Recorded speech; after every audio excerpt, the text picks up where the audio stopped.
Collector महोदय से जो घटनाक्रम जो लसाड़ियावाड़ा हुआ उसको लेके हमारा डेलीगेशन हमारे आसपुर विधायक जी, बागीदोरा विधायक जी, दिग्विजय सिंह जी, साथी अन्य सभी जिलाध्यक्ष जी, हमारे संभागीय अध्यक्ष जी, सारा एक डेलीगेशन गया था। हमने 7 बिंदुओं के आधार पे जिला कलेक्टर महोदय और एसपी साहब से हमने चर्चा की है। इसमें मेन बड़ा जो बिंदु है, एक उदयपुर सांसद मन्नालाल जी रावत, उन्होंने एक वीडियो जिनका वायरल हो रहा है, उसमें कहा गया है कि जो बीएपी से जुड़ा आदिवासी है उनके लट मारो और उनके घरों में आग लगाओ।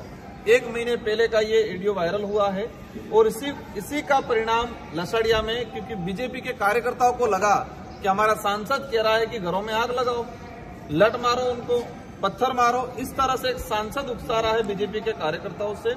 तो उन्होंने उसी आधार पे वहीं से उन्होंने कहीं न कहीं माहौल बना और लसाड़िया के अंदर हमारे दरियावद विधायक जी पे जो आक्रमण हुआ, तो हमारा पहला बिंदु ये रहा है कि कानून सबके लिए होता है। एक सांसद आम कार्यकर्ता को उकसा रहा है कि घरों में आग लगाओ, तो उस आधार पे कानूनी कार्रवाई होनी चाहिए, उसको लेके पहला बिंदु है।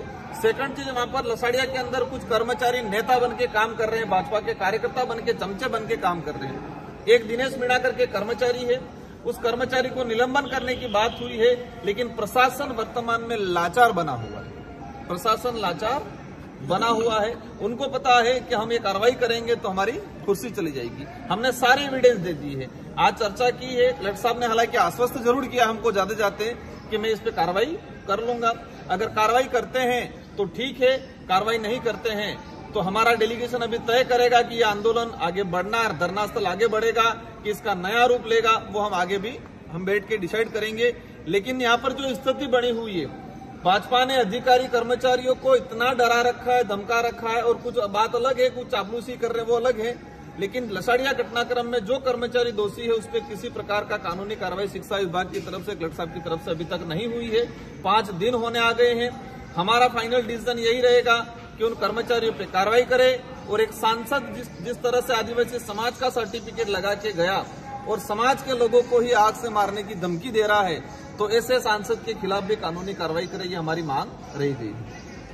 सर, अब चुनावी माहौल भी है, अभी उपचुनाव भी सामने है, तो क्या बीएपी स्वतंत्र लड़ेगी या गठबंधन? ये इशू ही नहीं है। इशू सबसे बड़ा ये है कि एक आदिवासी समाज का सर्टिफिकेट लगा के सांसद बना और वही सांसद आदिवासियों के घर जलाने की बात कर रहा है, ये बड़ा इशू है। इशू ये है कि निर्वाचित हुआ विधायक वहां उसके विधानसभा क्षेत्र में जाता है और भाजपा के गुंडागर्दी वाले लोग उसके साथ मारपीट करते हैं, वो इशू है।